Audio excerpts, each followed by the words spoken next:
नमस्कार. श्री ज्ञानदेवी ग्रंथावर प्रवचन सेवा करणे म्हणजे ब्रह्मानंदाच्या अखंड प्रचंड प्रपाताखाली चिंबचिंब होणे. खरोखरीच ही सेवा स्वांत सुखाय असते, असे परमपूज्य सद्गुरू श्री शिरीषदादा कवडे, जे या ग्रंथाचे लेखक आहेत, ते म्हणतात. श्री ज्ञानदेवी चिंतन या मालिकेतून श्री ज्ञानेश्वरीतील काही ओव्यांवरची चिंतनपर प्रवचने आहेत. ह्या मालिकेचे 5 खंड आतापर्यंत प्रसिद्ध झालेले आहेत. या प्रथम खंडातील पहिली 2 प्रवचने ही तैसा श्री गुरु प्रसन्न होये या ओवीवर आहेत. श्री गुरु प्रसन्न झाले तर ते शिष्यावर कशी कृपा करतात हे सांगितले आहे. या ग्रंथात एकूण 7 प्रवचने आहेत. पहिल्या प्रवचनाच्या सुरुवातीला असे सांगितले आहे की पहिल्यांदा सद्गुरू प्रसन्न होतील, नंतर शिष्याला अनुग्रह होईल आणि अनुग्रह झाल्यानंतर संप्रदाय समजून घेऊन संप्रदायाप्रमाणे साधना करणे हा तिसरा टप्पा. साधन हे संप्रदायाप्रमाणेच का करायचे हे सांगितले आहे. श्री भगवंत सांगतात, पार्था, तुला शक्तिपात साधन मिळाले आहे ना, आता त्याचेच शास्त्र समजून घे आणि संप्रदायाच्या मर्यादा सांभाळून साधन कर, तर तुला ते कळेल.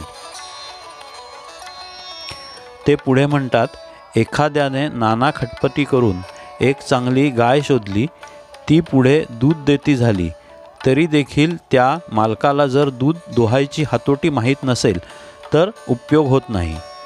म्हणजे सद्गुरू भेटले, ते प्रसन्न झाले, नंतर सद्गुरूंनी अनुग्रह केला तरी संप्रदायाप्रमाणे साधन कसे करायचे ते माहीत नसेल तर प्रत्यक्ष फळ हातात येणार नाही.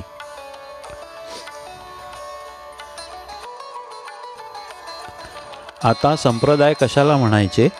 जी सद्गुरूंची परंपरा आपल्यापर्यंत आली आहे तो एक संप्रदाय आहे. खरे तर अनेकांची वेळगळ समजूत आहे, त्याप्रमाणे आपला जो संप्रदाय आहे तो योगाचा नाही तर हा भक्तीचा आहे. महायोग हे भक्तीचे साधन आहे. मग सद्गुरू मिळाले, त्यांची कृपा झाली, तर पहिल्यांदा गुरुभक्ती, त्यांची भक्ती करावी, कारण आपण परमात्मा पाहिलेला नसतो. श्री गुरु हे त्या परमात्म्याचे रूपच आहेत. निंदा ही वर्जच करावी. जर एखादा गुरूंना मनुष्यरूप समजतो, गुरूंची देवांची निंदा करतो, गुरुभक्तांची निंदा करतो, तर त्याला हे शास्त्र देऊ नये, त्याला हे सांगू नये म्हणून नियम घातलेला आहे. शास्त्रांचेही ज्ञान हवे हे समजावताना ते सांगतात, पण शास्त्र माहीत नसल्यामुळे साधनेत जे अनुभव येतात ते काय आहेत हे बऱ्याच साधकांना कळत नाही.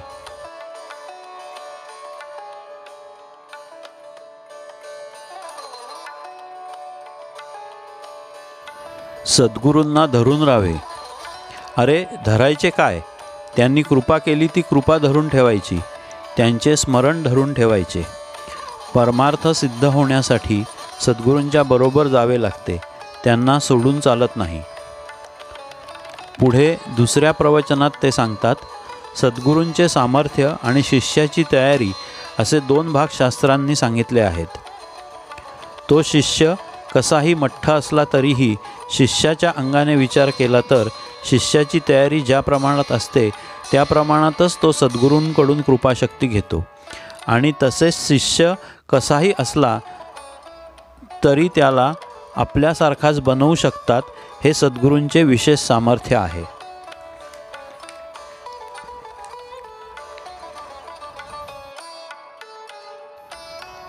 फळासाठी 4 टप्पे दिले आहेत. 1. सद्गुरूंनी आधी प्रसन्न व्हायला पाहिजे. 2. अनुग्रह करायला पाहिजे. 3. संप्रदायोक्त साधन केले पाहिजे. 4.